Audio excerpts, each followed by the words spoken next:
Bom, vamos dar início a mais uma aula de Direito Tributário na nossa educação continuada.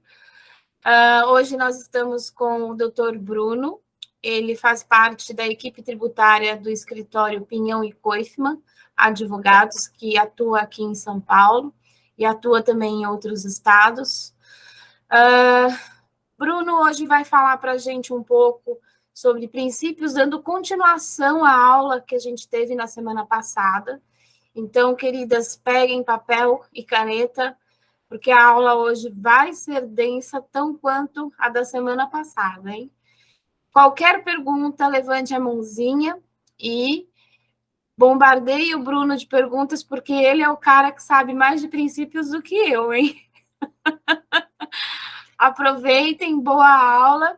Se puderem, deixem a câmera ligada, se não, fiquem à vontade, ok?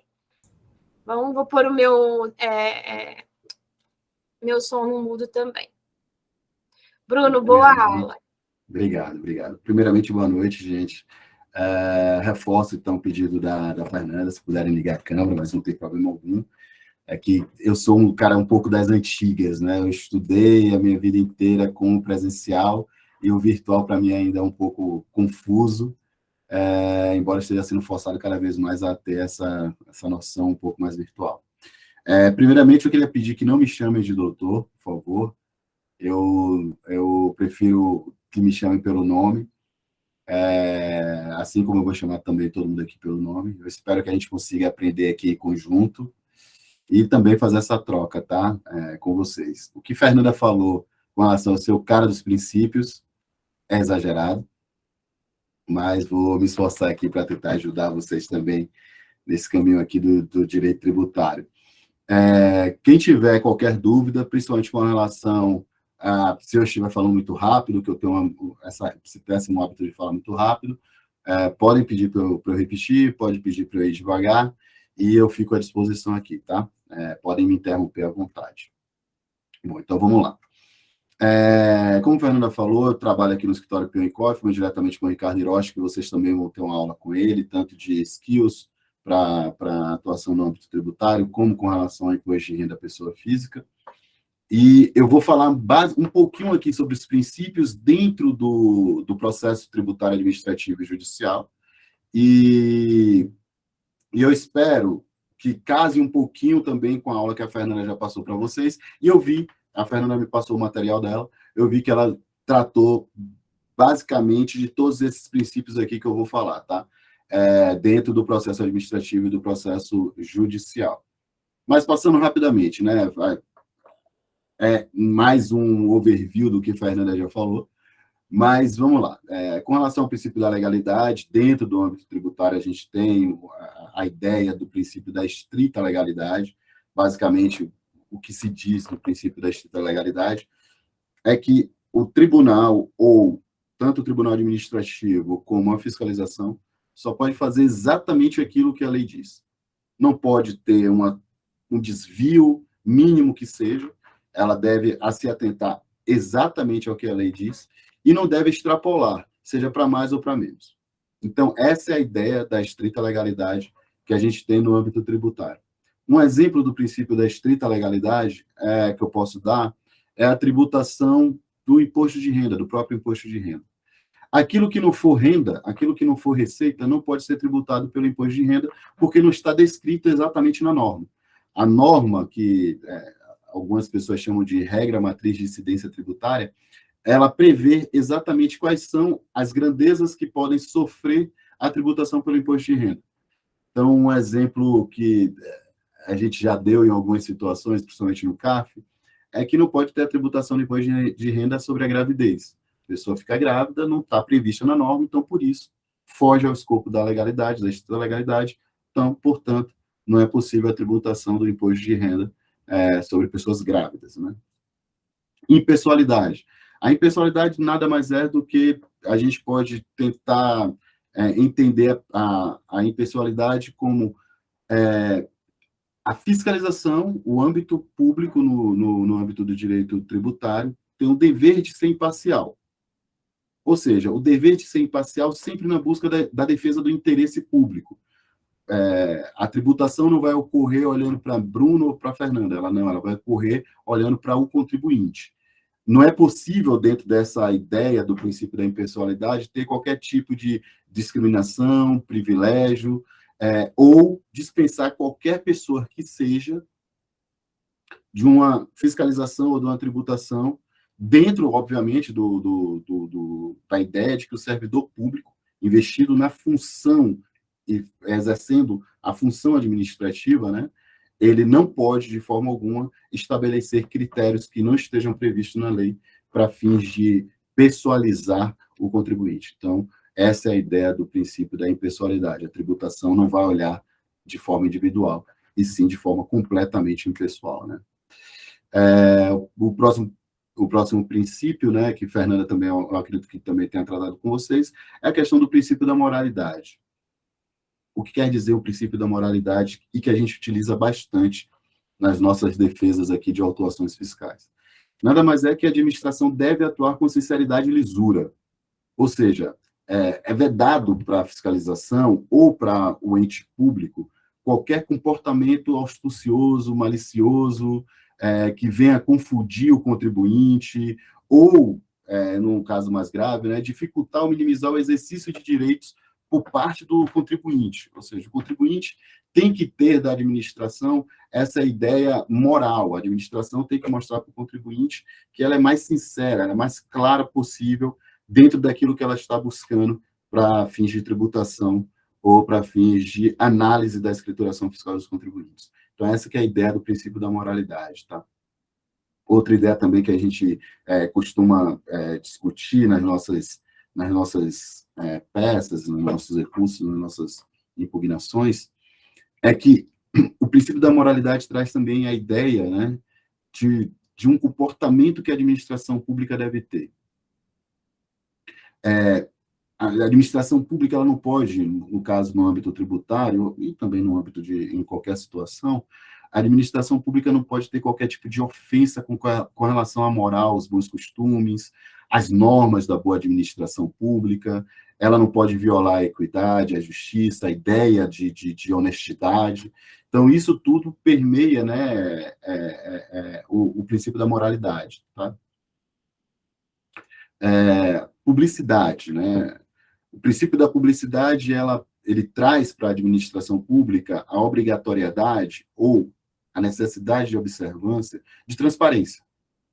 O administrado, o contribuinte, ele precisa ter a ciência de que a administração pública, ou, melhor dizendo, no nosso caso aqui no âmbito tributário, que a fiscalização está sendo bem ou mal conduzida.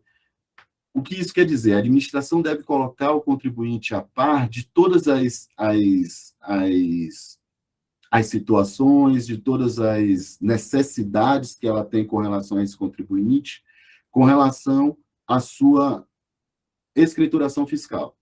Ou seja, a administração pública deve colocar o contribuinte à disposição do contribuinte todos os elementos que ele precise ter conhecimento para fins de exercer plenamente outros vários princípios, principalmente do contraditório e da ampla defesa. Ela não pode se excusar de apresentar ao contribuinte os documentos que ele precisa para fins de exercer plenamente o seu direito de defesa frente a uma fiscalização ou frente a qualquer ato da fiscalização perante o contribuinte. Tem situações que a gente tem aqui no escritório, a gente participa junto com nossos clientes, em que a fiscalização, antes de lavrar qualquer auto de infração contra o contribuinte, a fiscalização simplesmente intima o nosso cliente para apresentar determinados documentos. E ela tem que dizer o porquê. Por exemplo, a fiscalização quer analisar se ocorreu a devida escrituração e o recolhimento dos tributos incidentes sobre a folha de salário. Então, para isso, ela precisa que o contribuinte apresente alguns documentos. No termo de intimação, de início da fiscalização, já está descrito lá qual é o objetivo daquela fiscalização, daquela intimação. Isso nada mais é que materializando, na verdade, o princípio da publicidade. A fiscalização não pode aparecer no estabelecimento do contribuinte, sem identificar os motivos e as justificativas para aquele início de fiscalização, tá? Então, essa é a ideia do princípio da publicidade. Ô, Bruno, Pois nesse não? caso, nessa autuação, certo? Isso. Tá. Na autuação, quando ela é feita, ela já tem que dizer qual o ato foi cometido pelo contribuinte, certo?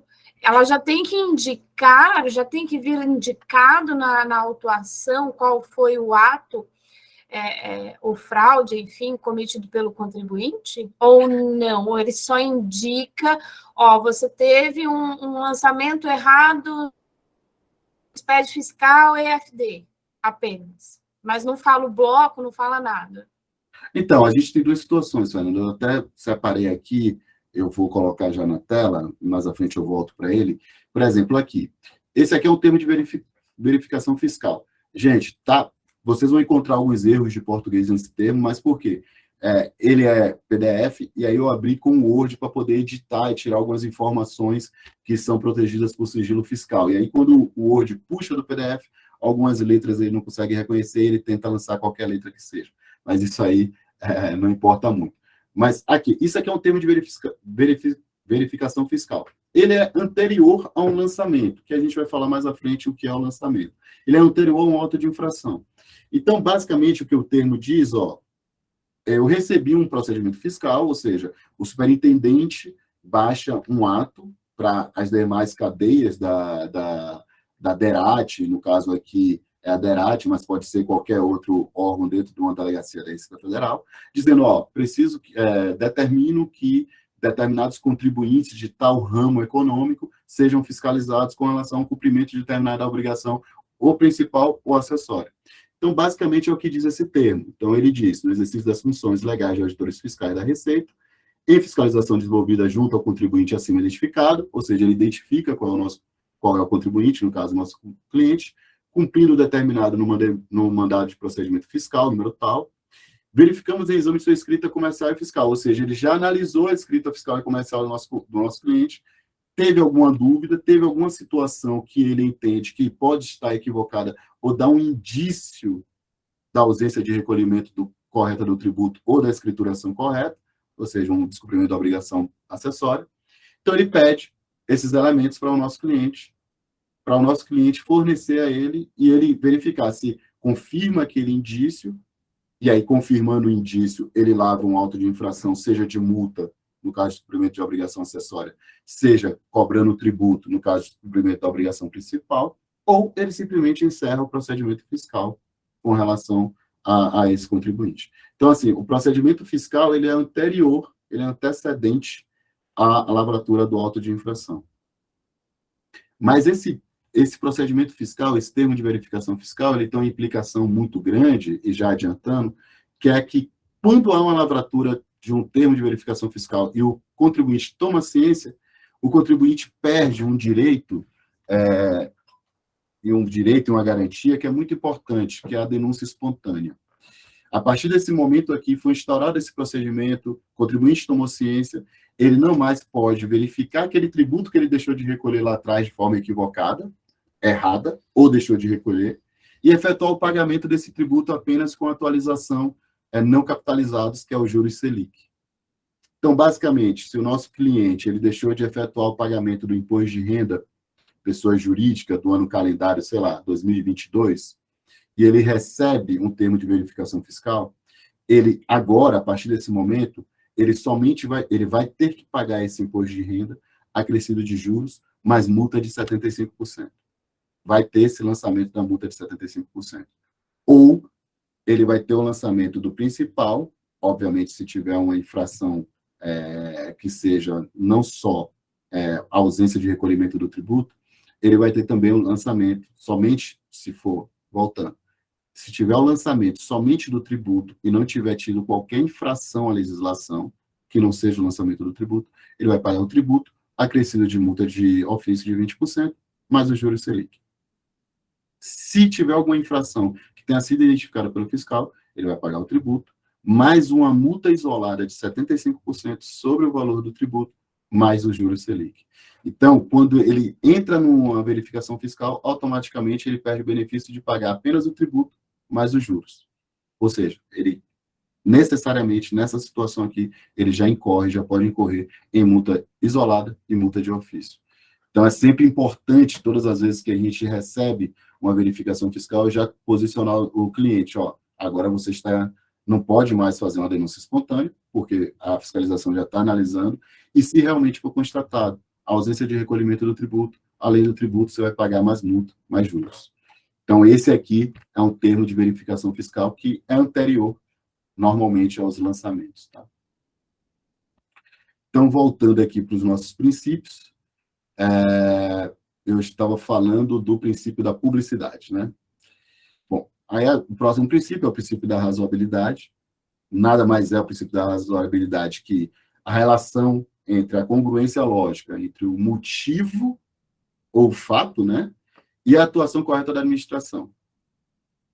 A gente costuma utilizar o princípio da razoabilidade em situações envolvendo, principalmente, multa. A gente tem uma multa que está sendo discutida agora no STF, o julgamento vai começar, se não me falha a memória, no dia 16 de março, que é um julgamento relacionado à multa de 50% que incide no caso de compensação não homologada. O que é a compensação não homologada? E assim, ó, gente, eu estou considerando que a maior parte de vocês não atua no âmbito tributário. Então, se tiver muito superficial e quiser avançar, a gente avança. É só me dar um toque. Mas a multa por compensação não homologada é o seguinte: o contribuinte tem um crédito frente à administração pública, algum recolhimento a maior ou indevido de algum tributo, e ele tem um débito, ele apura um débito, ou seja, ele tem algum tributo para pagar frente à administração pública. O contribuinte pega esse crédito e aponta para a fiscalização e diz, ó, esse meu crédito eu quero compensar com esse débito, quero pagar esse débito. Pagar não, eu quero extinguir esse débito, tá? O termo correto. Através desse crédito meu. A fiscalização recebe esse documento, que a gente chama de PERDECOMP, né? Que nada mais é que um pedido eletrônico de restituição ou de ressarcimento com uma declaração de compensação. São dois documentos, é um pedido e uma declaração. Feito isso, a fiscalização analisa se aquele crédito é suficiente para quitar aquele débito. Sendo suficiente, o débito está extinto. Não sendo suficiente, a fiscalização vai falar, ó, esse seu crédito não presta, não é suficiente ou não quita integralmente o débito. Por esse motivo, eu vou te lançar o valor do tributo que você tentou extinguir com multa de 20%. Então, aquele atraso, você vai pagar com mais multa de 20% e juros Selic não capitalizados. Sobre essa parcela que restou do tributo ou sobre o valor integral do tributo, se a fiscalização entender que aquele crédito é inexistente, há uma multa. Além dessa multa de 20% que você paga, a legislação prevê uma multa de 50% sobre esse montante que não foi extinto. Como vocês podem perceber, a multa não é mais de 20%, vai para 70%. Então, essa multa de 50% que está previsto na legislação, na 9.430, na Lei 9.430, essa multa de 50% está sendo questionada no STF. E a gente já tem um voto do ministro Fachin, que é o relator, reconhecendo a inconstitucionalidade dessa multa. Porque se a gente parar para pensar, o PERDECOMP nada mais é que é a instrumentalização de um princípio constitucional e um direito, né, do contribuinte de peticionar frente ao órgão público. Então, o STF vem entendendo, nesse caso, através desse voto do ministro Fachin e também do parecer da própria PGFN,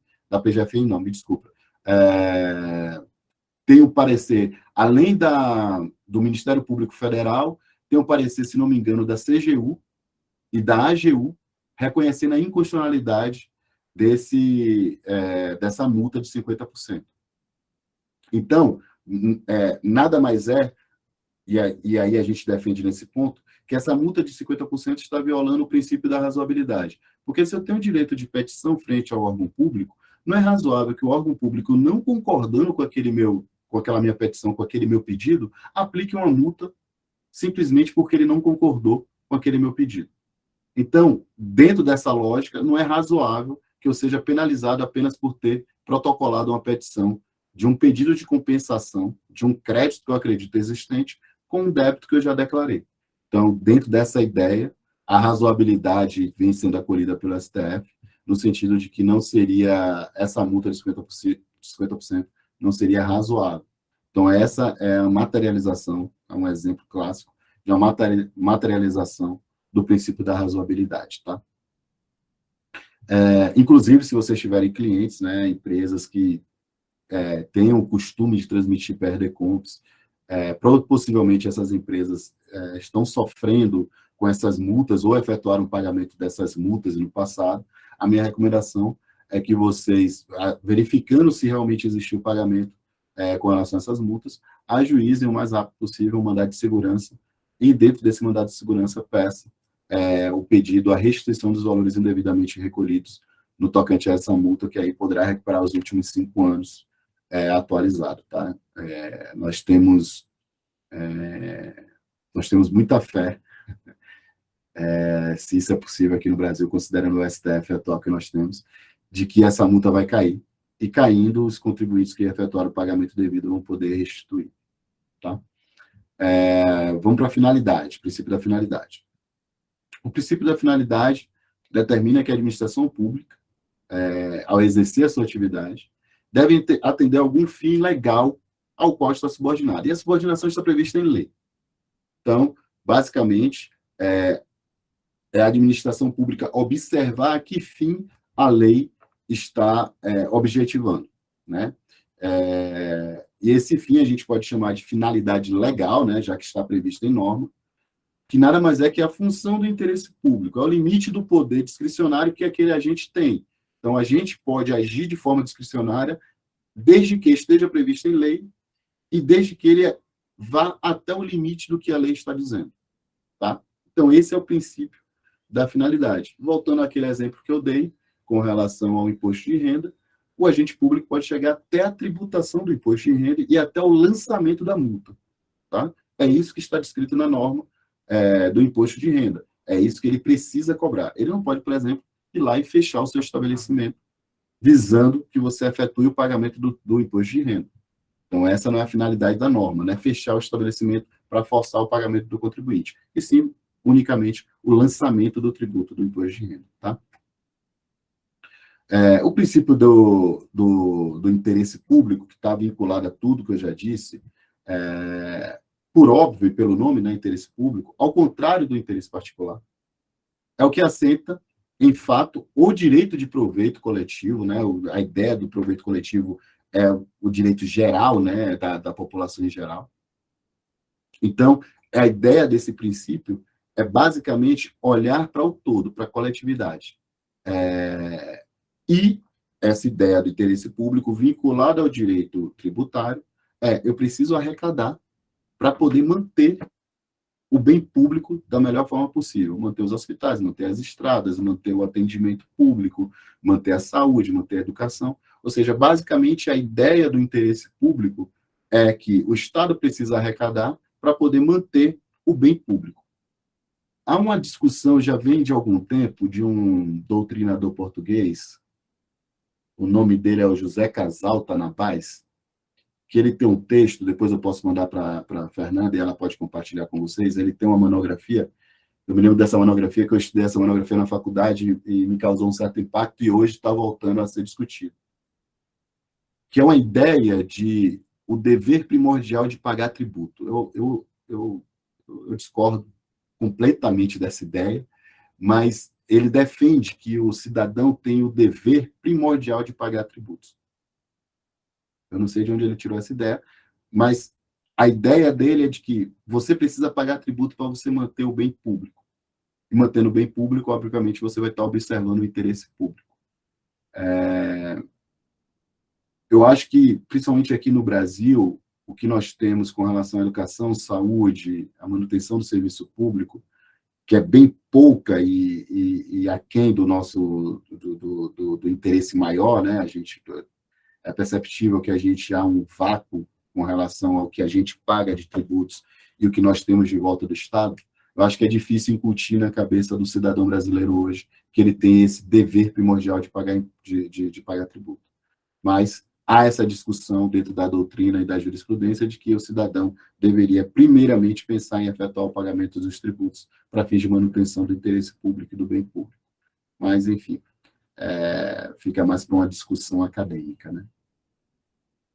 O princípio da eficiência nada mais é do que o nome já diz, né? Ele se subdivide, a doutrina entende que ele se subdivide em dois pontos, em duas vertentes, vamos dizer assim, que a primeira é com relação ao mérito e a segunda com relação à celeridade processual, ou seja, a eficiência dentro do direito público voltado para o direito tributário seria de que o mérito daquela demanda deve ser resolvida da melhor forma possível e da forma mais rápida possível.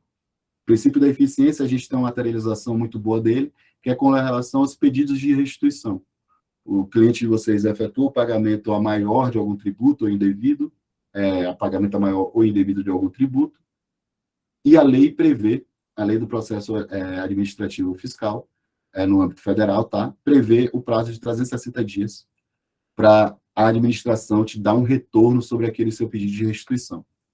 Se ela não der o retorno desses 360 dias, o ideal é que fosse homologado, né? Mas pelo princípio da indisponibilidade do bem público, infelizmente isso não ocorre, e o que pode ocorrer é você entrar com mandado de segurança para o juiz forçar que esse prazo seja atendido. Então, até na semana passada, nós entramos com mandado de segurança aqui no escritório nesse sentido, o cliente nosso entrou há um pouco mais de um ano com um pedido de restituição, não teve nenhuma resposta, não teve nenhuma análise, a gente entrou com mandado de segurança e o magistrado determinou o prazo de 10 dias úteis para que a administração pública analisasse aquele pedido de restituição. Então, isso é a materialização do princípio da eficiência. Né? Ô, Bruno, nesse mesmo intuito de trazer um exemplo, né, como você trouxe, a gente tem o que a gente chama de produtos monofásicos para o Simples Nacional, e geralmente, levando em consideração o princípio da eficiência, o prazo aqui é bem menor. Ele vai de 90 dias a 360 dias a restituição, né? Então, aqui já sendo observado também o princípio da eficiência, só contribuindo. Né? Eu estava no mudo, né? Eu estou falando aqui, exatamente. Muito obrigado, Fernando. Pode me interromper também aí à vontade, tá? Então, o próximo princípio é o princípio da motivação dos atos administrativos. O nome já diz, né? A ideia da motivação dos atos administrativos é que o administrador público ele precisa justificar a sua atuação, né? Nada mais justa e nada mais obedecendo, inclusive, o princípio da publicidade também, de que o administrador, ou o gestor, ou o fiscal, ele precisa indicar os fatos, né, que sejam aquela atuação dele, aquela atitude dele, e também indicar aonde está baseado, dentro da lei, a autorização para ele praticar aquele ato. Ou seja, eu posso praticar esse ato desde que esteja previsto em alguma norma regulamentadora. Eu não posso simplesmente fazer qualquer ato. É como eu falei também com relação à discricionalidade. Ele pode fazer qualquer coisa do que está previsto na lei. Ele não pode extrapolar aquilo. Mas ele precisa também me dizer o porquê ele está fazendo aquilo. Tá? Então, essa é a ideia da motivação dos atos administrativos, do princípio da motivação dos atos administrativos.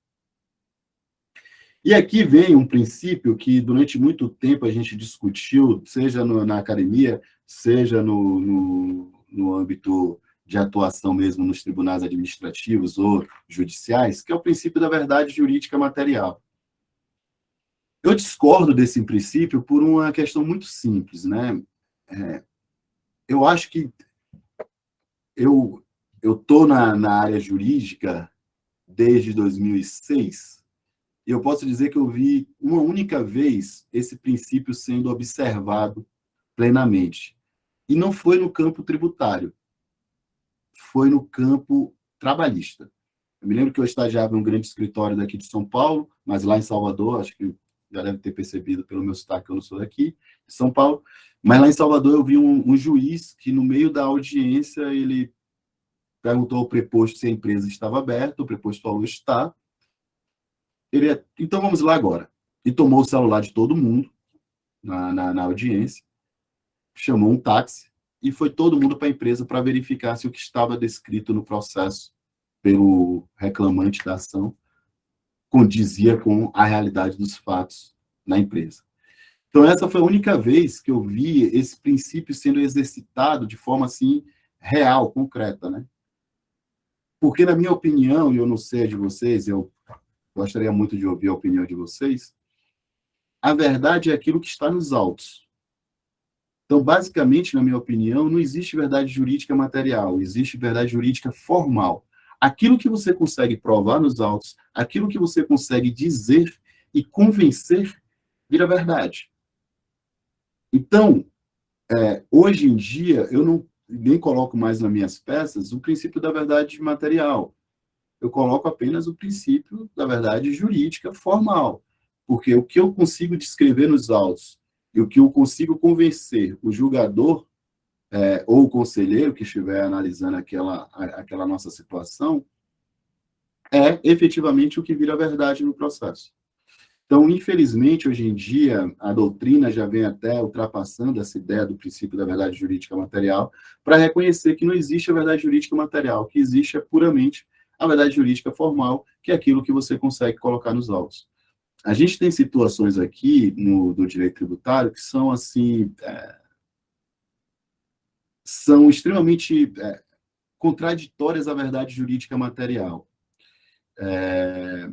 Algumas prestações de serviço, o tomador do serviço, por força de lei, ele é obrigado a reter parcela daquele pagamento para pagamento que ele realiza, né? Parcela do pagamento que ele realiza para o prestador de serviço, para efetuar o pagamento do tributo. Ou seja, a lei desloca a atividade de recolher o tributo do contribuinte, de fato, para um contribuinte de direito. Ou seja, ela estabelece uma outra pessoa responsável por recolher esse tributo. Essa pessoa que faz esse recolhimento desse tributo, a gente chama de retenção na fonte, essa pessoa que faz essa retenção, ela anualmente, não anualmente, ela pode fazer isso até diariamente, ela tem que prestar uma informação para a Receita Federal, que é através da DIF. A DIF é um documento, uma declaração de informações de retenção na fonte, na qual eu, Bruno, estou tomando um serviço da Fernanda, por exemplo. Quando eu vou efetuar o pagamento para a Fernanda, eu simplesmente efetuo o pagamento de forma líquida. Se Fernanda me cobrou R$100, eu vou efetuar o pagamento para a Fernanda, vou dar um exemplo aqui, de R$90. Ou seja, eu seguro esses R$10 e tenho que repassar para a Receita Federal esses R$10.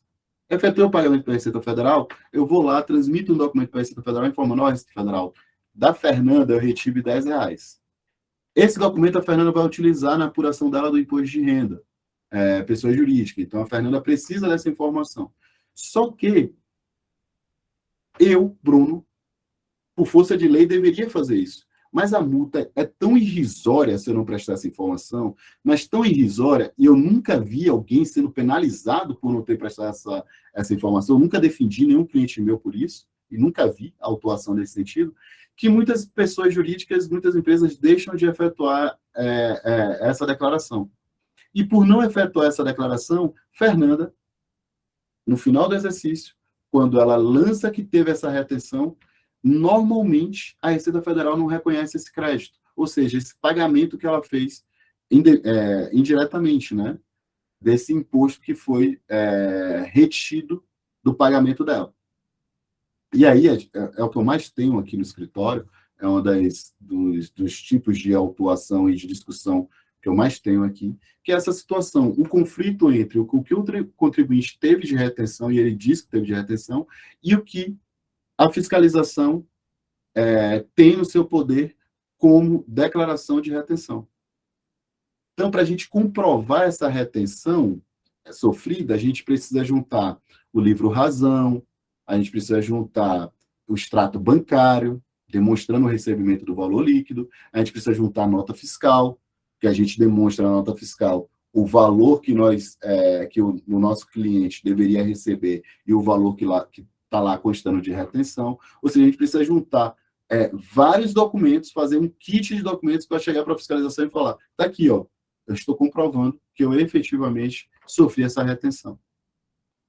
Mas, se por algum motivo tiver extraviado nota fiscal, se por algum motivo a escrituração do contribuinte tenha tido algum problema, não tiver lançado de forma correta, ou seja, qualquer problema com relação àquela documentação, que a gente vai conseguir juntar os autos, o princípio da verdade jurídica material foi embora. O contribuinte recebeu aquele valor de forma líquida, a empresa tomadora do serviço efetuou a retenção, mas a empresa não repassou as informações para a fiscalização, e por isso a gente não consegue ter essa concretude da verdade jurídica material.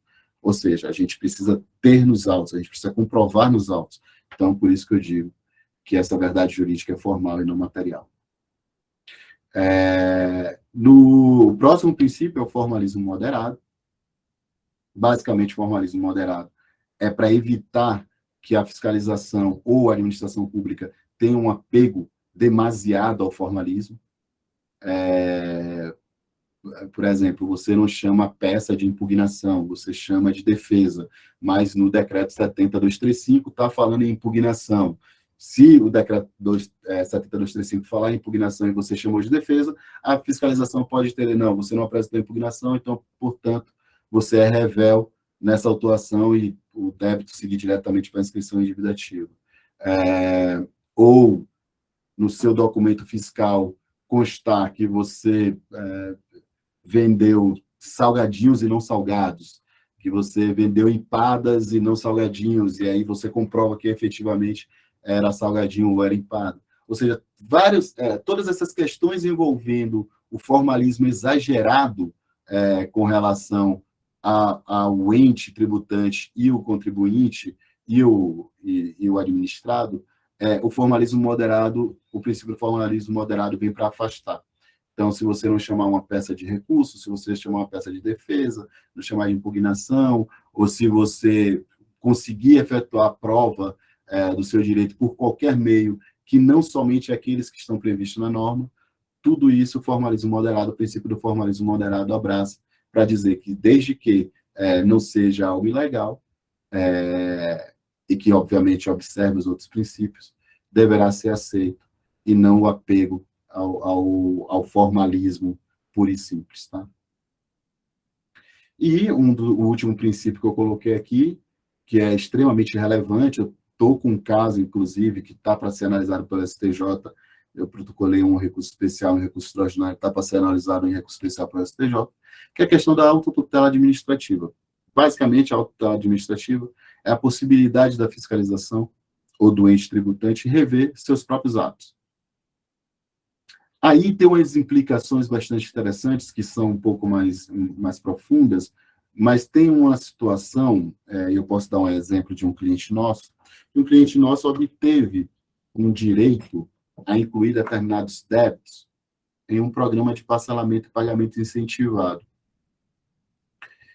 E, posteriormente, o mesmo órgão, através de um outro servidor, hierarquicamente inferior, inclusive, ele reviu aquela decisão e cancelou aquela decisão que esse órgão tinha dado. O órgão tinha falado, ok, eu concordo com o que você está descrevendo aqui, então eu vou aceitar esses débitos. Pouco mais de um ano depois, um outro servidor analisando essa situação falou, não, esses débitos aqui não podem ser incluídos no parcelamento, estou excluindo esses débitos do parcelamento, estou te cobrando por meio de uma lavratura, de uma CDA. Então, a CDA foi encaminhada para inscrição em dívida ativa.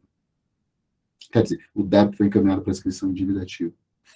E isso aí é a materialização desse princípio da autotutela. A administração pode sim, desde que aquele ato que tenha sido publicado, tenha sido emanado, esteja violando a lei. Ela pode simplesmente rever aquele ato e falar, opa, esse ato aí, estou anulando esse ato, e emitir um novo ato no lugar daquele. Ou simplesmente cancelando o ato. Esse é o princípio da autotutela administrativa. É esse princípio que dá à administração essa capacidade, essa possibilidade dela rever o próprio ato. Tá? Mas, como eu disse, tem situações nos quais esse princípio da autotutela ele fere o direito do contribuinte, e por ferir o direito do contribuinte, ele não é aplicável de imediato. Inclusive, o próprio Código de Processo Civil, o próprio Código Tributário Nacional, tem previsões que freiam o exercício desse princípio de autotutela quando fere o direito do contribuinte. Ao ferir o direito do contribuinte, e desde que, obviamente, esse direito não vá de encontro a uma norma legal, ou uma norma constitucional, obviamente, a autotutela administrativa não é plenamente exercível pelo ente tributante, tá? Vou passar agora para a parte mais prática, no qual a gente vai ver esses princípios sendo aplicados no âmbito do direito tributário, principalmente no PAT, no processo administrativo tributário. Dentro da nossa ideia do processo administrativo tributário, há uma discussão, que é uma discussão, no meu entendimento, meramente acadêmica, entre procedimento e processo. O que vem a ser procedimento e o que vem a ser processo. Do lado esquerdo da tela, eu coloquei alguns exemplos de procedimento. E do lado direito, o exemplo clássico de processo no âmbito de um processo administrativo tributário, tá? O professor Paulo de Barros Carvalho, ele tem o entendimento de que a gente só pode chamar de procedimento tudo aquilo que esteja relacionado ao âmbito administrativo. E, para ele, com relação a direito, a processo, tudo aquilo que seja relacionado à atividade jurisdicional do Estado. E quando ele fala de jurisdicional, ele está dizendo apenas para a atividade vinculada ao poder judiciário. Porque é uma discussão dentro da academia se o âmbito administrativo tem jurisdição. Eu entendo que sim. Mas o professor Paulo de Barros, ele entende que, quando fala de jurisdição, ele está falando automaticamente de poder judiciário. Então, ele separa o procedimento para o âmbito administrativo e ele separa o processo para o âmbito judiciário.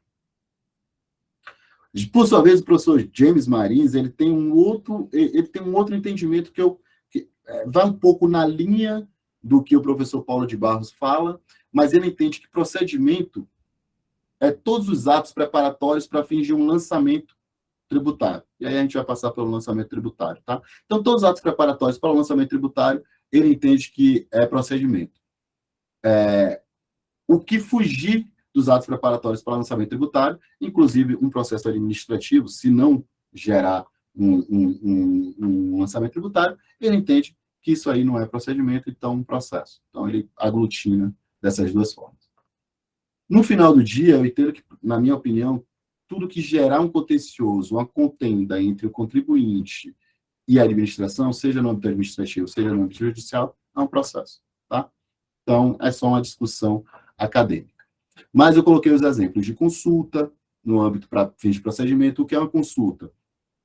E que, por incrível que pareça, a consulta pode gerar contencioso, sim, dentro do regulamento da Receita Federal. O que é uma consulta? É você ter uma dúvida com relação à interpretação de alguma norma legal. Então, você vai até o órgão e fala, eu estou com dúvida com relação a essa norma, se eu aplico ela de forma A ou de forma B, e a administração, necessariamente, ela tem que, obedecendo alguns regramentos, ela tem que te dizer qual é o caminho que você deve seguir, podendo até, inclusive, não ser nem A nem B, podendo ser C. O regime especial, que é um pedido, uma instauração de um procedimento dentro do próprio órgão público para fins de você usufruir de um regime especial, inclusive regime especial para fins de recolhimento de tributo, de fiscalização e etc. O ECREDAC, que é relacionado à parte de você transferência de créditos dentro de uma própria instituição, no caso, uma Secretaria da Fazenda. O pedido de imunidade, você protocola um pedido dizendo, eu tenho direito à imunidade que está prevista na norma tal, YB. Pedido de isenção, que é a mesma coisa. A denúncia espontânea, que é o que eu tratei anteriormente, que é o procedimento no qual o contribuinte, ele verificando que cometeu algum equívoco na apuração de algum tributo e no pagamento de algum tributo, ele espontaneamente vai lá até a fiscalização e fala, estou devendo isso aqui, estou pagando acrescido de juros Selic não capitalizados. O ressarcimento, que é simplesmente, o ressarcimento é um ato pelo qual você pede ao poder público que ele pague um valor porque você exerceu tudo aquilo que a norma prevê. O ressarcimento é diferente da restituição, isso é muito importante, principalmente quando você vai ajuizar alguma ação. O ressarcimento é uma situação no qual, entre aspas, o poder público te dá um benefício financeiro, monetário, por você ter exercido determinada atividade prevista em lei. Por exemplo, nós temos um cliente aqui que ele é produtor de leite. Ele fabrica leite, né? E a lei prevê que se ele comprar, e essa lei eu acho excelente, por sinal, se ele comprar, se ele adotar um número X, um percentual X da sua produção, ele comprar de produtores rurais, pequenos produtores rurais, na localidade onde está a fábrica dele, ele vai ter créditos de PIS e COFINS que ele pode ser ressarcido por esses créditos. Ou seja, ele compra na mão desses produtores, apura crédito, e esse crédito ele pode receber em dinheiro. Simplesmente ele transmite um pedido de ressarcimento e o órgão público paga a ele por ele ter exercido, né, o que está previsto na norma, que é com relação a comprar os insumos, não só o próprio leite, né, mas os insumos de produtores da região. Então, é um pedido de ressarcimento que você faz, que também pode ter um contencioso, a fiscalização pode não concordar. E o PERDECOMP, que é o que eu mencionei anteriormente, que é o pedido eletrônico de restituição com a declaração de compensação. Isso é o que mais tem contencioso. Mas a doutrina entende que o PERDECOMP está no âmbito de procedimento, tá? E por isso classificado como não contencioso. E o contencioso clássico é o lançamento e a impugnação de um auto de infração. Bom, a distinção entre procedimento e processo, conforme eu falei, na visão do professor Cláudio de Barros Carvalho, é que procedimento é tudo vinculado ao âmbito administrativo, processo é tudo vinculado ao âmbito judicial. Na visão do professor James Marins, não, o procedimento é tudo que está vinculado à atividade de lançamento. Então, poderia sim existir a parte processual no âmbito administrativo. Então, essa é a visão de procedimento e processo. Aqui eu coloquei, tanto na Constituição Federal de 88 como no CPC 15, que eles mencionam, tanto no nível constitucional como no nível infraconstitucional, no nível legal, a previsão com relação ao processo judicial e o processo administrativo.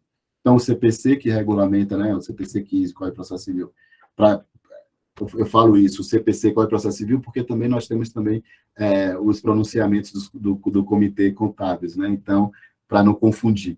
O CPC de 15, ele também prevê, no artigo 15, né, a questão relacionada aos processos administrativos e judiciais. Ele regulamenta os processos judiciais, mas prevê que, na ausência de normas que regulamentem os processos administrativos, o Código de Processo Civil deve ser aplicado de sua forma supletiva e subsidiariamente. E o artigo 5º da Constituição, lá no seu inciso 55, tem essa previsão também com relação aos processos judiciais e administrativos. Tá? E aqui a gente vai falar do PAT, que é o Processo Administrativo Tributário. Vocês vão ver como no PAT é irradiado todos esses princípios que a gente mencionou lá em cima, tá? Isso aqui é um esquema básico do PAT no âmbito federal, que vocês analisando tanto o regulamento, tanto o regimento interno do CARF, como o decreto 70235, no nível federal, vocês vão ver que, basicamente, eles servem de espelhos para os regulamentos dos processos administrativos estaduais e para os regulamentos dos processos administrativos municipais. Eu costumo dizer que na parte municipal é um inferno, porque cada município tem um regulamento próprio e, muitas vezes, os municípios estabelecem um esquema com relação ao PAT completamente diferente do âmbito federal. Mas, no geral, e assim, eu já trabalhei com boa parte dos fiscos municipais das capitais, no geral, esse esquema aqui é bem parecido no âmbito municipal, estadual e federal. Bom, o PAT começa com, basicamente, tem um fato gerador. Um fato gerador é o quê? É um acontecimento no nosso mundo, no mundo real, que possibilita a incidência de algum tributo. Então, isso é o fato gerador. O lançamento, que é, basicamente, a conversão desse fato gerador em linguagem, né, dizendo, Bruno auferiu renda.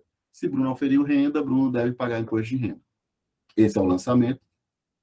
E aí, sendo esse lançamento impugnado, vem essa situação, impugnação, DRJ, que a DRJ é a Delegacia da Receita Federal de Julgamento, vem um órgão paritário, que é o CARF, que é o Conselho Administrativo de Recursos Fiscais, e depois do CARF você ainda tem também mais uma instânciazinha, que é a Câmara Superior de Recursos Fiscais, no qual cabem recursos bem vinculados e visando, basicamente, a solidificação da jurisprudência, né? Então, normalmente, os órgãos administrativos de julgamento têm todo esse esquema. Passada essa fase, você vai para a inscrição em dívida ativa e a execução fiscal. Então, eu coloquei aqui, o contencioso administrativo fiscal tem como função o controle do lançamento tributário. Basicamente, todo esse procedimento, esse processo administrativo fiscal, é para dizer, ó, aquele lançamento está obedecendo à legalidade e à constitucionalidade. Com relação à constitucionalidade, tem um quesitozinho bem, vamos dizer assim, bem complexo hoje em dia, que os conselhos administrativos não aceitam analisar a constitucionalidade daquele lançamento, o que é um absurdo, na minha opinião. Está, inclusive, tramitando no Congresso Nacional uma reforma do regulamento do procedimento administrativo, do processo administrativo, para prever que os órgãos administrativos vão poder, sim, dizer se aquele lançamento é ou não constitucional. Mas, hoje em dia, o que a gente tem é uma jurisprudência formada de que eles não podem analisar a constitucionalidade, somente a legalidade. Então, basicamente, isso é o esquema que a gente tem de um processo administrativo tributário.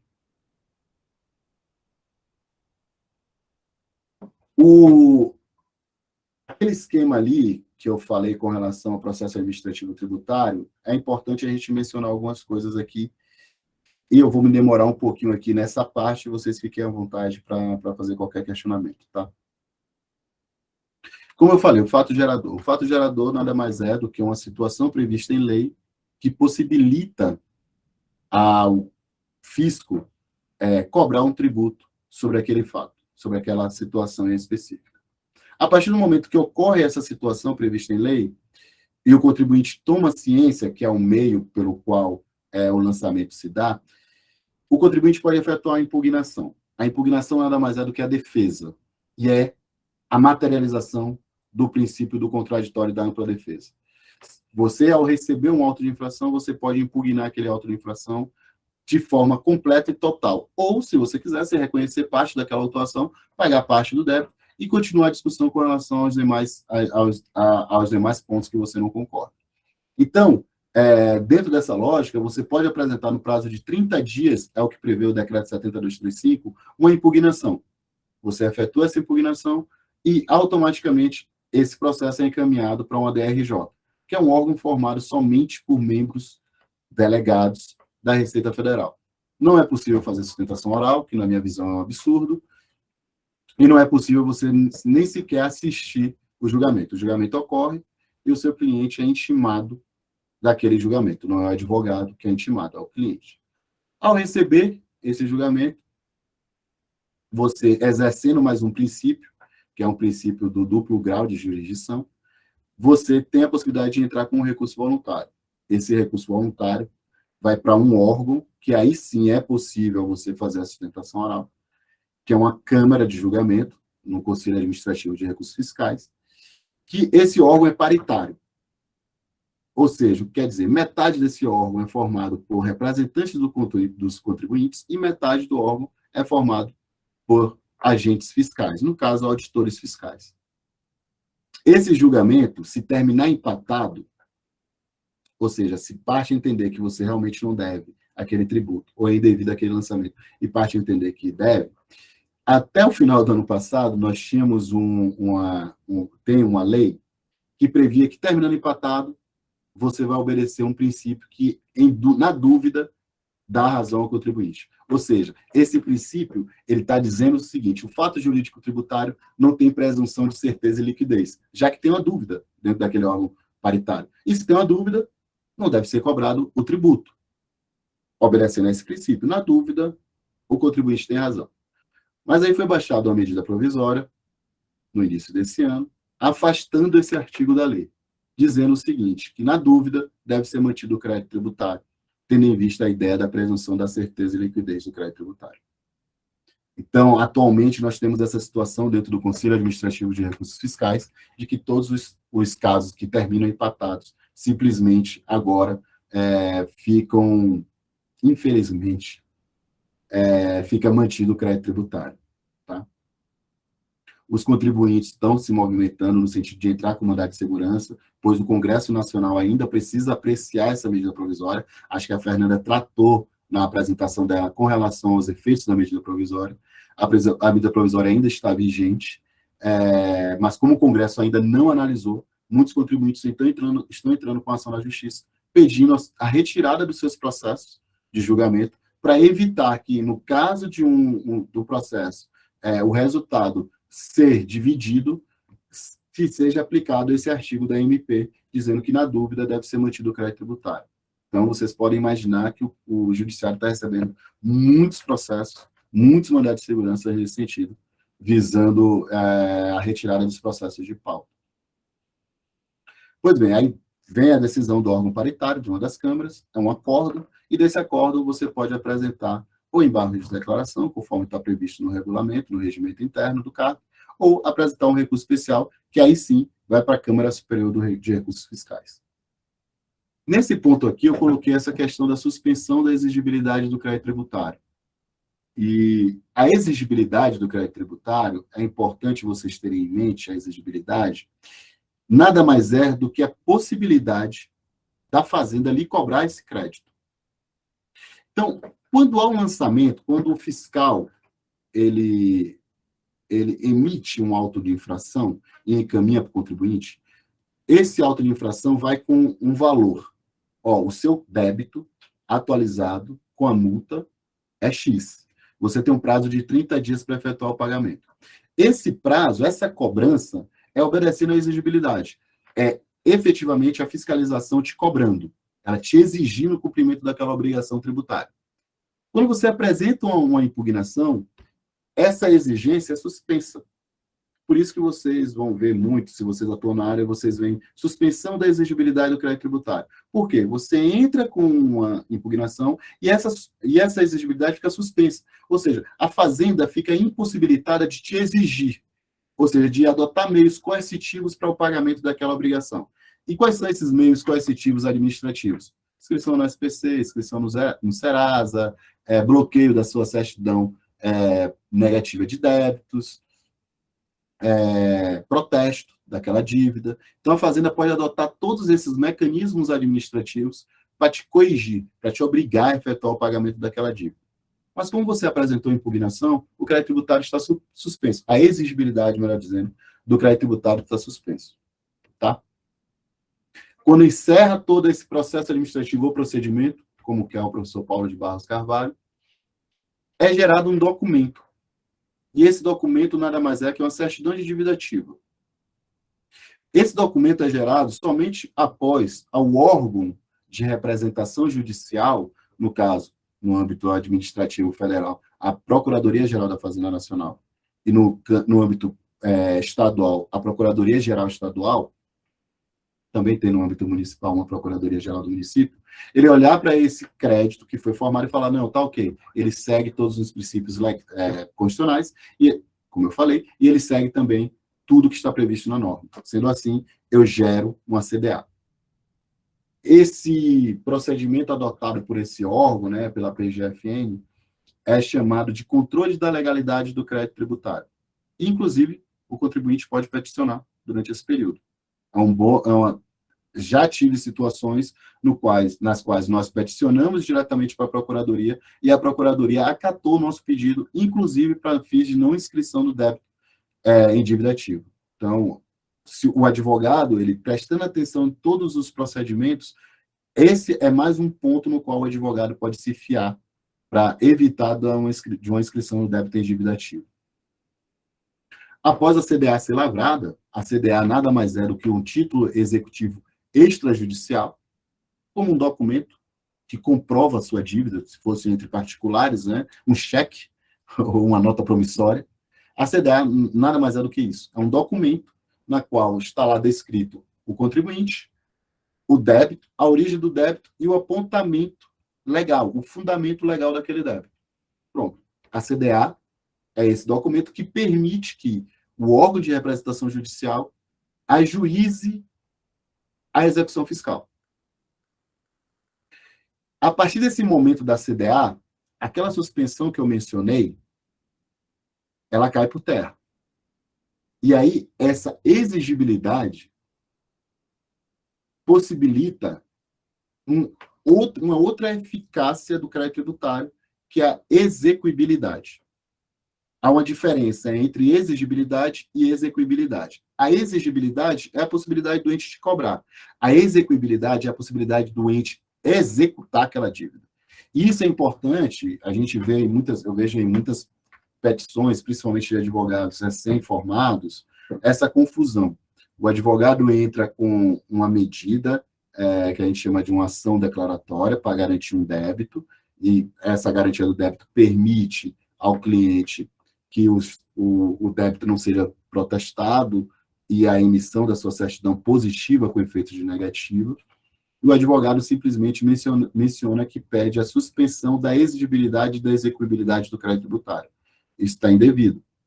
O débito continua exigível quando você garante. E ele continua exequível quando você garante o débito por meio de uma ação declaratória, obviamente, para fins de antecipação da garantia. O débito só deixa de ser exigível ou exequível quando você deposita o valor numa ação anulatória ou numa ação declaratória para fins de discutir o mérito daquele débito. Então, se você deposita o valor, a Fazenda Pública ela está impedida de executar o débito. E por que ela está impedida de executar o débito? Numa ação anulatória ou numa ação declaratória? Porque quando você perder, aquele valor vai ser convertido em renda para o ente tributante. Então, basicamente, o procedimento que a gente faz nesses nossos casos é garantir o débito com uma carta de fiança bancária, um seguro-garantia, um imóvel que o cliente tenha, mas essa garantia não impede a Fazenda de continuar os atos para fins de execução. Ou seja, a garantia do débito permite que você tenha sua CND, que você não tenha um débito protestado, que não vá para o SPC, que não vá para o Serasa, mas ela não impede a Fazenda de executar o débito. Então, a Fazenda executa e na execução ele já aponta, estou executando esse débito, mas ele está garantido por tal bem que foi ofertado na ação declaratória de antecipação. Mas a gente vê muitos advogados recém-formados fazendo essa confusão entre exigibilidade e execuibilidade do crédito tributário. Então, é importante ter essa atenção, né? Você pegar, inclusive, um juiz chato, e o que não falta é juiz chato, né? Ele simplesmente, muitas vezes, sequer dá o pedido liminar, determina que você esclareça o pedido. Se você mantém a execuibilidade, é capaz, inclusive, do juiz extinguir a sua ação, porque não é o mecanismo correto para fins da suspensão dessa característica da execuibilidade do crédito tributário, já que você não depositou o dinheiro e nem está discutindo isso numa ação anulatória ou numa ação declaratória com relação ao mérito do débito. Então, isso é muito importante, gente. Eu já peguei juízes nesse sentido, e quando você precisa de uma CND com urgência, como a gente já teve caso aqui, que o cliente me ligou 10 horas da noite de sexta-feira, e ele precisava de uma CND até meio-dia de segunda, eu preparei um mandado de segurança e uma ação declaratória até o sábado, 11 horas da manhã de sábado, eu estava em Santos, despachando com o juiz plantonista, e era um juiz muito chato. Se a gente não tivesse utilizado os termos corretos, provavelmente a gente não teria conseguido eliminar, e não teria conseguido esse cumprimento por parte da PGFN na segunda-feira pela manhã. Então, assim, é bom se atentar, infelizmente, é bom se atentar aos termos corretos, tá? Então, esse aqui é o esquemazinho com relação a um procedimento administrativo, desde o nascedouro dele, que é com o fato gerador, e o lançamento, que é a linguagem daquele fato gerador, apontando a data do fato, apontando o fundamento legal do fato e apontando os valores que estão sendo cobrados, até a parte da execução fiscal. Isso aqui é algo bem resumido, tá? A gente pode detalhar isso, todo esse procedimento. Eu posso pegar, inclusive, os exemplos de um lançamento, de um auto de infração, de uma impugnação. A gente pode trabalhar, inclusive, os requisitos de uma impugnação, que tem requisitos bem específicos, e os requisitos de um recurso voluntário, dos embargos de execução e de um recurso especial. Quais são os requisitos para essas peças processuais no âmbito administrativo? Mas, basicamente, isso aqui o início até o fim de um procedimento administrativo. Mas tem uma situação também que eu acho muito interessante, e a gente tem casos aqui no escritório nesse ponto, que é nesse ponto em específico aqui, ó, entre o encerramento do procedimento e o encaminhamento para a inscrição em dívida ativa. Essa parte aqui de inscrição em dívida ativa é realizada por um delegado da Receita Federal, ou um delegado de rendas, no caso estadual. Só que quando há o encerramento aqui, e eu já falei para vocês que há essa suspensão cai, ou seja, você entrou com a impugnação, a suspensão ocorre. A Fazenda não pode te cobrar. Acabou todo o procedimento e você perdeu, volta a ter a exigibilidade. A exigibilidade começa exatamente aqui. O STF tem um entendimento, e isso foi prolatado no âmbito de um processo penal, que o início do prazo prescricional da pena é no julgamento final, irrecorrível. Esse é o entendimento do STF. E o direito tributário, eu costumo dizer que o direito tributário está muito próximo do direito penal. A diferença de um para o outro é que um te priva da sua liberdade e o direito tributário te priva do seu patrimônio. Muitos princípios do direito penal permeiam também o direito tributário. O STF entende que esse entendimento dele, que foi proferido no direito penal, é aplicável também no processo administrativo tributário. Então, a partir do momento da última decisão administrativa irrecorrível, começa a correr o prazo prescricional de 5 anos para a Fazenda Pública executar o débito. Então, isso aqui é bastante importante. Vocês, quando atuarem no processo administrativo tributário, vocês vão ver muitas dessas situações, e nós temos muito aqui no escritório. Encerrou essa partezinha aqui, teve o último julgamento administrativo, começa o prazo de 5 anos para a Fazenda executar esse débito, ou seja, dar entrada no âmbito judicial na execução fiscal. Acabou o processo, começa aquele prazo de 5 anos. E o prazo de 5 anos não é da lavratura da CDA, tá? É do encerramento do processo administrativo. Então, encerrou o processo administrativo, o prazo de 5 anos começa a ser contado. Não há necessidade sequer de você, contribuinte, ser intimado do encerramento do processo administrativo. Basta que seja uma decisão final. É uma decisão final, não tem possibilidade de recurso, acabou, começa a correr o prazo. E a gente tem um caso aqui interessante no escritório, que foi isso. Acabou aqui o processo administrativo, teve o último recurso, que foi embargo de declaração contra o acórdão da Câmara Superior de Recursos Fiscais. A gente perdeu, no caso, o nosso cliente perdeu, porque esse processo não era nosso, e o processo foi encaminhado para a Delegacia da Receita Federal para fins de apuração do crédito, lavratura da CDA e execução fiscal. O delegado levou uns 4 anos para fazer isso. Só que quando ele foi analisar o crédito, ele viu, opa, eu estou com dúvida. Quando é que eu começo a contar quando é que eu começo a contar aqui os juros? E ele devolveu para a Câmara Superior o processo. Quando ele devolveu para a Câmara Superior jogou super rápido e falou, ó, você deve contar os juros dessa forma. E devolveu para ele. Voltou para ele, ele ficou parado. Não fez absolutamente nada. Passou o prazo de 5 anos. E eu vou dizer para vocês, o valor desse débito é de 28 milhões de reais, o valor do tributo de IPI que o nosso cliente estava devendo. Era 28 milhões de reais, e o delegado simplesmente não fez nada nesse prazo de 5 anos. Esse processo era tocado por um outro escritório, na fase judicial, antes da execução fiscal, o cliente mandou para a gente. Quando eu analisei o caso, eu vi que esse prazo tinha sido ultrapassado. A indicação do outro escritório era para pagamento. Eles entendiam que o crédito era realmente devido e falou para o nosso cliente para pagar. O nosso cliente, não querendo pagar, obviamente, mandou para a gente dar uma nossa opinião com relação a esse crédito. Eu analisei isso e vi com o Ricardo que a legislação é omissa com relação ao prazo para o delegado oferecer embargo de declaração, porque é o mecanismo que o delegado tem para devolver o processo para o tribunal. Mas ela não é omissa com relação ao prazo para a Fazenda executar o crédito tributário. É de 5 anos. Então, o delegado pode levar até 4 anos para apresentar os embargos dele, mas ele precisa respeitar o prazo de 5 anos.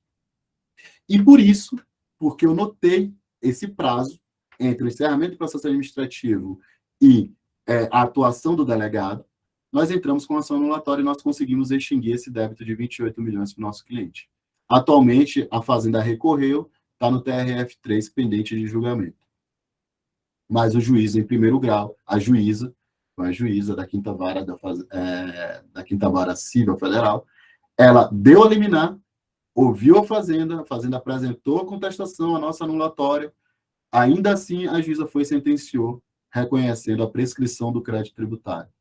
Então, esse ponto aqui, gente, é muito importante. Eu costumo dizer que o Ricardo, ele fala uma coisa que eu acho fantástica, que é: o diabo está nos detalhes. E aqui é um detalhe. E esse detalhe foi muito importante para a gente conseguir extinguir esse crédito tributário. Então, e isso aqui, mais uma vez, vale a pena a gente voltar para essa ideia da exigibilidade e execuibilidade. Esse débito era exigível já, não era exequível, porque ele não tinha liquidez, o delegado não sabia qual era o valor do crédito tributário, mas ele já era exigível, e como ele era exigível, o prazo de 5 anos já estava correndo. Então, isso é muito importante prestar atenção com relação ao encerramento do processo administrativo. E, como eu disse, há precedentes do STF no sentido de que não há necessidade do contribuinte ser intimado. Engraçado, né? Uma das alegações da Fazenda foi isso, que a empresa ainda não tinha sido intimada do resultado do julgamento. E aí a juíza acolheu a nossa tese de que não há necessidade de ser intimado. Basta que o julgamento seja irrecorrível, como era o caso. Entendeu? Então, esse caso aqui... Bruno, não tem um artigo de lei que fala sobre esse marco inicial da prescrição? Porque a gente aprende na faculdade, eu mesma aprendi diferente, né? A partir do lançamento da CDA. E exatamente. A gente segue firme e forte com esse conto de fadas. Não, exatamente. Então, a gente aprende na faculdade que a CDE é como se fosse o documento inicial para fins de contagem do prazo prescricional, né? Mas não é. A CDA, se ela for lavrada na data correta, que é logo após o encerramento do processo administrativo, você pode considerar a CDA como o marco para fins de você verificar a existência ou não da prescrição. Mas, como eu disse, o principal aqui nesse caso sequer havia CDA. Por que não havia CDA? Porque o delegado da Receita Federal não tinha a liquidez do crédito tributário. Ele intimou a Fazenda. Para você ter uma ideia, Fernanda, esse caso foi inscrito em dívida ativa e suspenso, está lá inscrito em dívida, após a nossa anulatória. Ele ainda não tinha sido inscrito quando esse processo veio para a gente. Quando esse caso veio para a gente. Por quê? Porque o delegado não tinha certeza e liquidez do crédito tributário. Então, ele mandou para o CARF, para a Câmara Superior, esclarecer para ele quando é que eu começo a contar os juros. Aí a Câmara Superior esclareceu para ele e devolveu para ele. Só que ele não fez o trabalho. A DERAT não fez o trabalho dela aqui. Como ela não fez o trabalho dela, a gente verificou que já tinha passado o prazo prescricional e entrou com a ação anulatória. Entendeu? Então, assim, a CDA se presta para você verificar isso se a CDA tiver sido lavrada dentro do prazo. Se ela não foi lavrada dentro do prazo, o que importa é o julgamento final do contribuinte, a data final. Inclusive, eu acho que eu posso fazer o seguinte, eu ia mandar a apresentação para vocês, mas eu posso colocar esses precedentes, em cada slide que eu mencionei algum precedente, eu vou colocar os precedentes, tanto do STJ como do STF, que aí vocês vão ter essa visualização, e acho que é interessante ler os acordos para compreender. Mas nesse caso, gente, como eu falei, o precedente que a gente cita na nossa peça é um precedente do âmbito penal, mas, como eu falei, há um entendimento que é aplicável também na esfera tributária, tá? Então, eu vou colocar os precedentes aqui na apresentação, que aí fica mais fácil. Aí, na próxima aula, né, acho que já tem uma aula agendada, a Fernanda falou, como eu vou continuar com essa apresentação, eu vou lançando os precedentes no decorrer que eu for avançando aqui, tá? Mas esse é um ponto bastante interessante que eu acho que vale prestar atenção e fugir. Super, super interessante, porque é numa pegadinha dessa que a gente perde a ação e perde o cliente também, né? Porque ele vai embora e não volta. Exatamente. Exatamente. Mas tem clientes que são teimosos que continuam com esses escritórios aí só pelo nome, né? Continua pegando parecer com esses escritórios. Mas, enfim, esse ponto aqui é bastante importante, tá? Eu poderia falar também, mas acho que eu vou deixar para outra aula, quando a gente entrar mais em execução fiscal, com relação a eventuais requisitos da certidão de dívida ativa. Tanto na LEF como no CTN, eles explicitam quais são os requisitos que devem conter na certidão de dívida ativa, para fins daquela certidão de dívida ativa ser válida. O que é também muito importante a gente analisar. Muitas vezes a gente consegue derrubar uma exigência fiscal com uma peça muito simples, chamada exceção de pré-executividade, somente por defeitos da CDA. Então, a gente pode falar isso numa outra aula, trazer alguns exemplos para vocês com relação à CDA, tá? Mas isso aqui é a visão básica e rápida de um procedimento administrativo até a execução fiscal. Tá, aqui eu continuo falando com relação ao processo administrativo, né, e o encerramento dele, como eu coloquei aqui, a possibilidade de execução. E por que eu botei esse esquemazinho aqui? Até para trazer algumas discussões, né? A doutrina vem se debruçando já há algum tempo, e hoje em dia eu não presto muita atenção a essa discussão, se existe o trânsito em julgado administrativo. Muitos doutrinadores e muitos juízes entendem, muitos também operadores do direito, entendem que não existe trânsito do julgado administrativo, considerando que você pode sim discutir judicialmente, caso você, contribuinte, saia perdedor de uma contenda administrativa. Eu costumo falar que a gente precisa prestar bastante atenção nas fontes do direito, e a fonte primordial do direito é a lei. Atualmente, a gente está com um projeto de lei em trâmite no Congresso Nacional que prevê a possibilidade da Fazenda Pública Nacional apresentar ações judiciais visando reverter decisões administrativas. Eu imagino que vocês tenham acompanhado, e esse projeto de lei atualmente perdeu, inclusive, um pouco do seu objeto, por assim dizer, do que a Procuradoria gostaria. Por quê? Eu não sei se vocês acompanharam, mas o STF decidiu recentemente a inexistência da coisa julgada material e formal no âmbito tributário. E isso quer dizer o quê? Se você conseguir uma decisão judicial transitada em julgado, e essa decisão transite em julgado para o seu cliente, você não pode garantir que seu cliente não será cobrado desse tributo no futuro. E por que eu digo isso? O STF decidiu em um caso, e que na minha visão esse caso era esdrúxulo, tá? Mas é um caso que permitiu a um contribuinte não pagar a contribuição social sobre o lucro líquido.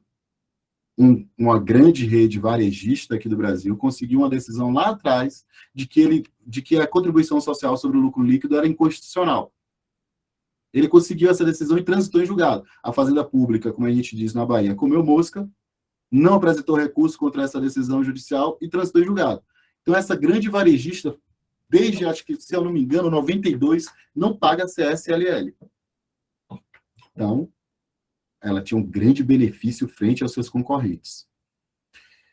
A Fazenda Nacional entrou com uma ação visando declarar a constitucionalidade da CSLL. Para quê? Já que eu comi mosca lá atrás, não recorri, eu vou entrar com a ação aqui no STF e perguntar ao STF, a CSLL é constitucional? O STF falou, não, ela é constitucional. Ou seja, essa grande empresa varejista tinha uma decisão dizendo a CSLL é inconstitucional, e o STF veio e disse, ela é constitucional. A partir daí, a Fazenda Pública entrou com um recurso para dizer o seguinte, STF, já que você disse que é constitucional, um juiz de instância inferior, a decisão de um juiz de instância inferior, transitada em julgado, que diz que é inconstitucional, ela tem validade após essa sua decisão?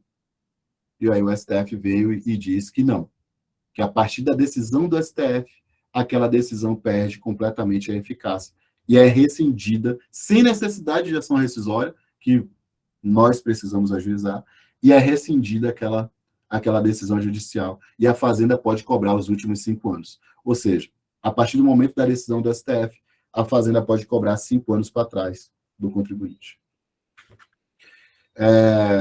Eu tenho grandes advogados que eu conheço que concordam com essa decisão do STF, mitigando a coisa julgada,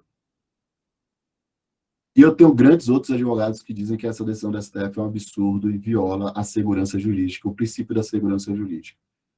Algo que eu deixo aqui para vocês pensarem, pesquisarem, discutirem, e aí vocês formarem a sua opinião. A minha opinião é que essa decisão do STF, ela coloca uma grande insegurança sobre a cabeça de todos os contribuintes.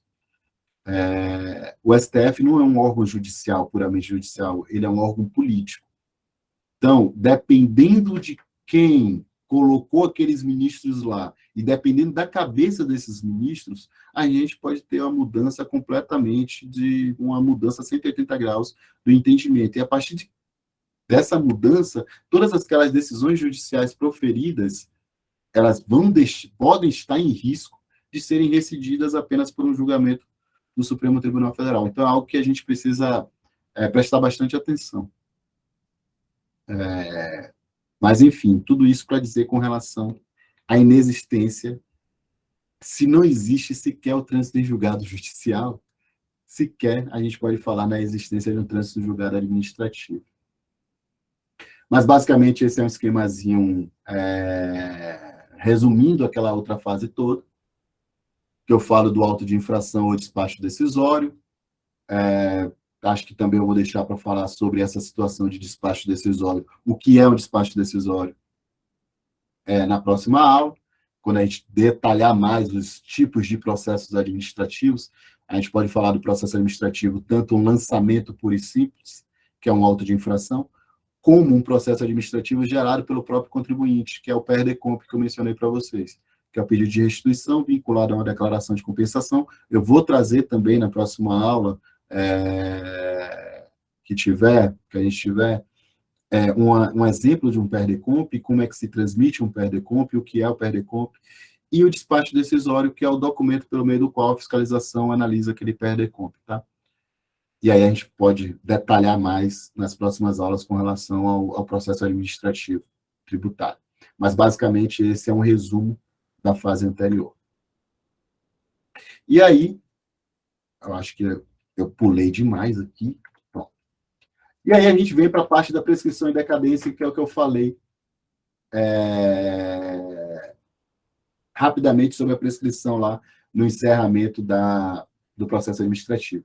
Aqui nesse esquemazinho, gente, quando a gente fala data do fato imponível, a data do fato gerador, basicamente a gente está dizendo, quando ocorre o fato gerador, a Fazenda vai ter um prazo de 5 anos para constituir aquele crédito tributário.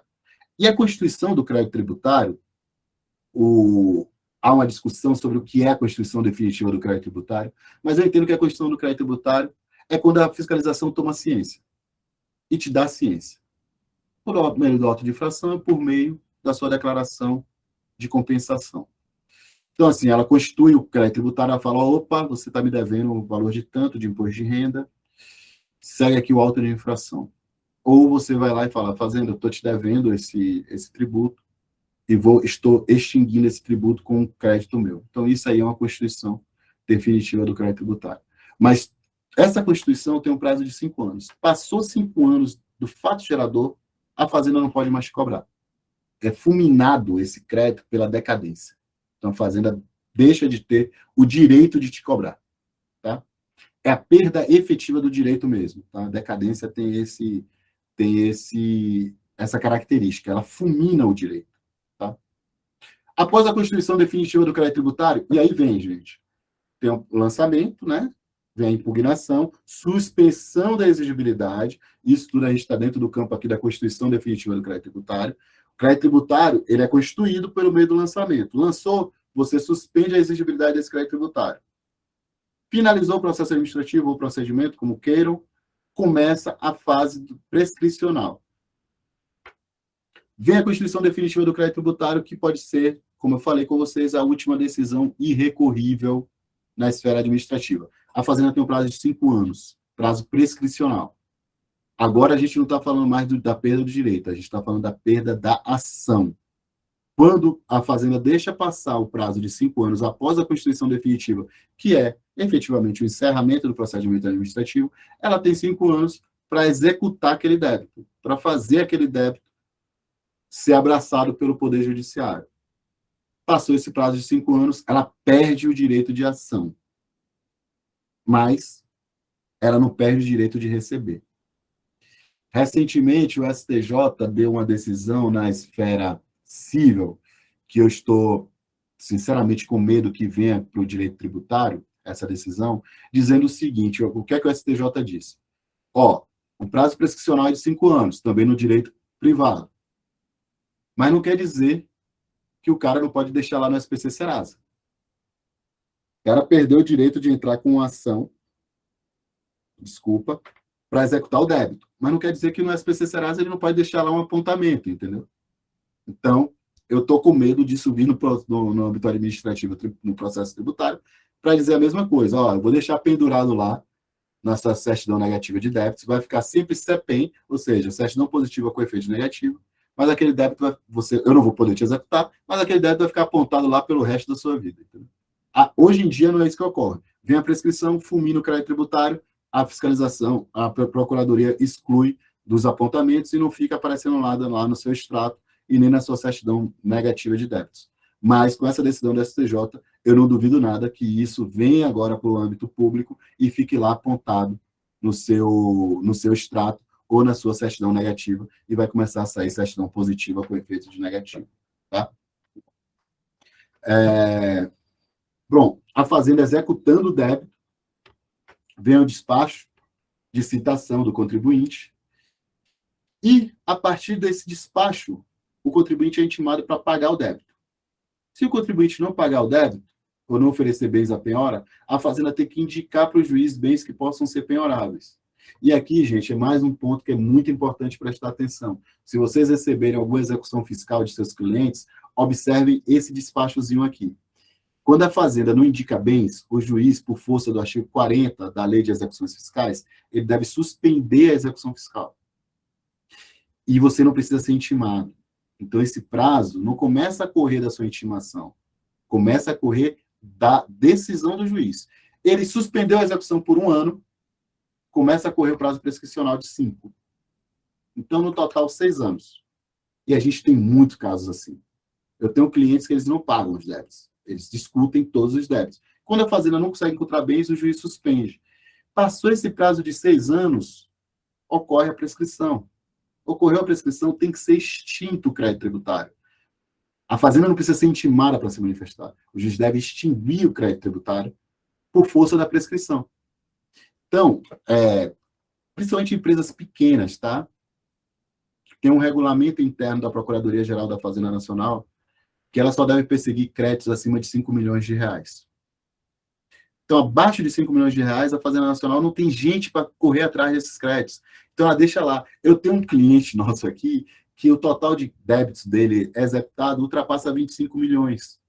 Só que cada processo dele é 1 milhão, outro é 700 mil, outro 500 mil, e a Fazenda não corre atrás. Então, todos esses débitos, todos esses processos estão suspensos por força do artigo 40 da LEF. Acho que eu posso até estar falando uma besteira aqui, mas se eu não me engano, esse ano, uns 80% desses débitos vão ser extintos pela prescrição. Esse cliente vai deixar de dever algo em torno de 20 milhões de reais por causa desse prazo aqui que a gente está observando. A gente acompanha de perto esse prazo. Então, assim, gente, isso aqui é muito importante também quando vocês pegarem qualquer execução fiscal. Pode falar, Fernanda. Ai, meu Deus do céu. Vamos lá. Eu só cuido de clientes pequenos, né? Assim, aqui no escritório. E talvez alguma das meninas aqui presentes também. Eu sempre entendi, primeiramente, que o despacho, uma vez, né, noticiando aí a cobrança do débito, eles falam, ou vai ser por meio de penhora, ou você indica um bem, né? Não sei se eu entendi certo, mas nesse despacho, né, de citação, a receita que tem que indicar um bem, não é o contribuinte que tem que indicar o bem, eu não consegui compreender aí nesta parte. Claro. Vou repetir aqui. Eu acho que eu não fui muito claro. O despacho de citação, eu vou também pegar um exemplo do despacho, tá, gente? Como a gente vai detalhar isso tudo em uma outra aula, numa segunda aula, numa terceira aula, melhor dizendo, o despacho de citação ele sai com o seguinte texto: cite-se para pagar o débito mencionado na certidão de dívida ativa. Além desse cite-se para pagar, é fixado também os 10% dos honorários. E, de acordo com a LEF, se você não quiser pagar, você tem um prazo de 5 dias, no caso, úteis, para ofertar bens à penhora para lhe permitir entrar com embargos da execução fiscal. Que a defesa é uma ação incidente, né, à execução fiscal, que é a defesa que você tem da execução fiscal. Então, você precisa indicar bens à penhora. Você tem que dizer para o juiz: olha, excelência, eu tenho aqui um imóvel, eu tenho uma carta de fiança, eu tenho um seguro de garantia, ou depositar, que é o melhor dos mundos para a fiscalização. E eu vou discutir isso aqui nos embargos da execução fiscal. Só que, se você não fizer nada, o juiz fala: fazenda, ele foi citado, não ofereceu nada, não garantiu débito, não pagou, manifeste-se. Aí a fazenda tem que ou indicar bens para serem penhorados, que ela conhecer, ou seja, ela fala: ó, eu sei que Fernanda tem um carro, eu sei que Fernanda tem um apartamento, eu sei que Fernanda tem conta, ou ela tem que pedir Bacenjude, ou Infojude, Sim, ou entendi. intimar os cartórios de registro de imóveis. Ela precisa adotar algum procedimento para indicar para o juiz: excelência, penhore tal coisa, ou peça informações aos cartórios de registro de imóveis, peça informações ao Banco Central para que ele colha informações junto aos bancos sobre contas e ativos financeiros da Fernanda. Ou seja, ela tem que fazer algum movimento. Ela tem que dizer para o juiz alguma coisa. Normalmente, já vem uma petição padrão da Procuradoria pedindo Infojude, Bacenjude e informações com relação aos cartórios. O juiz expede esses atos, só que o Bacenjude é automático. Inclusive, tem uma normativa agora chamada Teimosinha, que ela fica rodando lá durante, agora não me lembro quantos dias, ela fica rodando de manhã e à noite a sua conta bancária para verificar qualquer valor que for depositado, ela bloquear automaticamente. É a chamada teimosinha do Banco Central. Mas, normalmente, esses devedores, os caras utilizam outras empresas, eles não colocam dinheiro na conta, não é localizado bem. Não é localizado nada, na verdade. Volta a informação para o juiz. O juiz vai e intima a fazenda, fala: fazenda, não foi localizado nada, os valores que foram localizados são irrisórios. Manifeste-se. A fazenda normalmente não se manifesta, ou se manifesta, ela fala: requer prazo de 30 dias para se manifestar. Passou esse prazo, não se manifestou, o juiz determina a suspensão por força do artigo 40 da Lei de Execuções Fiscais. Aí começa esse prazo prescricional que eu mencionei. Não depois desse despacho. O prazo prescricional começa 1 ano após esse despacho. E aí tem uma situação que é esdrúxula, que no julgado, acho que de 2 semanas atrás, o STJ entendeu que esse prazo de 1 ano é prazo processual. Então, sendo processual, ele só conta em dias úteis.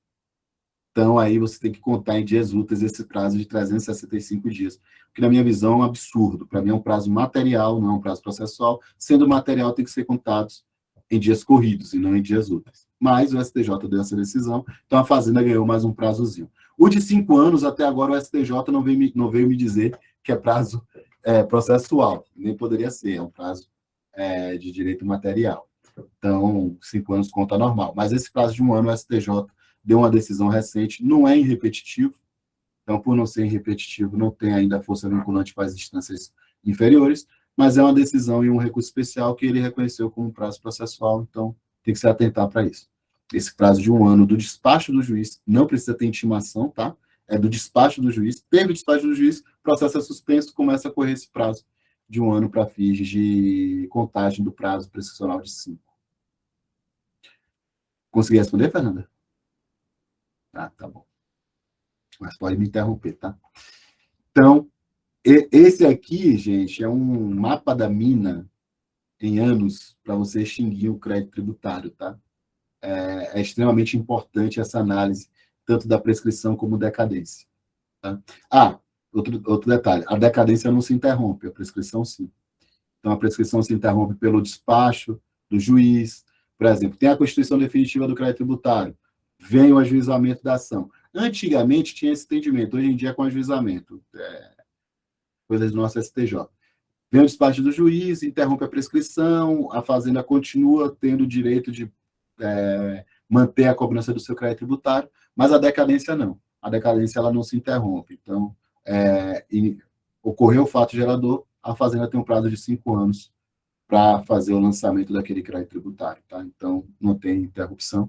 E a decadência também, se cair no sábado, é no sábado, se cair no domingo, é no domingo, se cair no feriado, é no feriado. A prescrição não, a prescrição prorroga-se para o primeiro dia útil seguinte. Aqui eu coloquei já os requisitos da CDA. Eu não sei, Fernanda, se pelo adiantado a gente já entra nos requisitos ou se é melhor a gente deixar para uma próxima aula a gente detalhar os requisitos da CDA ou não. Eu acho que... Alguém falou alguma coisa ou não? Não, acho que deu eco aqui, né? Não, acho que deu eco. Eu acho que seria melhor deixarmos para entrar na esfera da execução efetivamente na próxima aula. Né? Não sei, meninas, essa é a minha opinião, mas se a maioria que quiser, a gente continua. Sim? Para a próxima aula, então? Eu acho melhor a próxima aula. Tem que colocar as crianças para dormir. Eu tenho que levar meu cachorro para passear quando chegar em casa. Eu tenho que voltar para casa ainda, senão daqui a pouco meu marido não deixa eu entrar. Eu também, eu estou no escritório, também tenho que voltar para casa. Mas tá bom, a gente pode deixar para a próxima aula. Isso, que provavelmente, gente, vai ser no dia 23, né, Bruno? Que aí seria a minha aula, mas aí o Bruno vai dar continuidade, porque senão vai ficar muito longe para a gente voltar nesse assunto. E eu acho que agora, nesse momento, entender bastante de processo é melhor do que entender de cálculo de fator R. Mas processo e fator R, os dois são bem importantes. Não, todos os assuntos são excepcionais e importantíssimos a gente dominar. Bom, então a gente encerra por aqui. Bruno, você ainda tem mais alguma coisa para colocar para a gente? Não, eu já ia entrar aqui nos requisitos da CDA, né? Eu acho que, como vocês falaram, melhor deixar para uma próxima aula. Mas assim, ó, gente, a Fernanda pode passar meu e-mail para vocês. Eu vou até colocar aqui no chat. Legal, isso. Onde é que eu coloco aqui no chat, Fernanda? Pronto, aqui apareceu para mim. Eu vou colocar meu e-mail aqui, tá? Fiquem à vontade para santos@pk.adv.br. Fiquem à vontade para me mandar qualquer e-mail, consideração, dúvida ou sugestão. Se eu falei rápido demais, se eu passei rápido demais, eu volto na próxima aula nos pontos. Na próxima aula, então, acho que, se vocês quiserem, eu posso detalhar melhor o procedimento administrativo entre auto de infração, PERDECOMP, demonstrar o que é um PERDECOMP, como se dá a transmissão do PERDECOMP, processo administrativo. Eu posso detalhar isso tudo para vocês. Pediram meu LinkedIn. Gente, eu não sei. Eu mando o seu LinkedIn. Você não sabe o seu ID? Eu mando, eu ponho no grupo. Achei. Achou? É só clicar no perfil. Meu LinkedIn é esse aí, gente. Eu posso detalhar, então, vocês podem, inclusive, falar com a Fernanda também.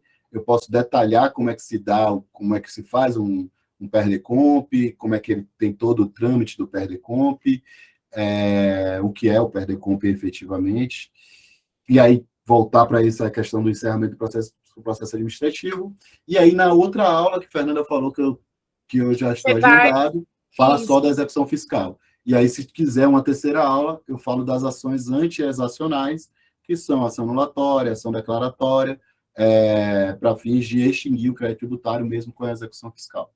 Então, eu fico à disposição de vocês, o que eu puder ajudar aí, o que puder compartilhar.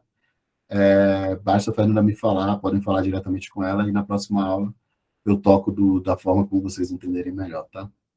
Boa noite a todas, muito, muito obrigada pela presença de todas vocês, e Bruno, mais uma vez, obrigada. Eu que agradeço, um abraço, boa noite a todos, fico à disposição aí.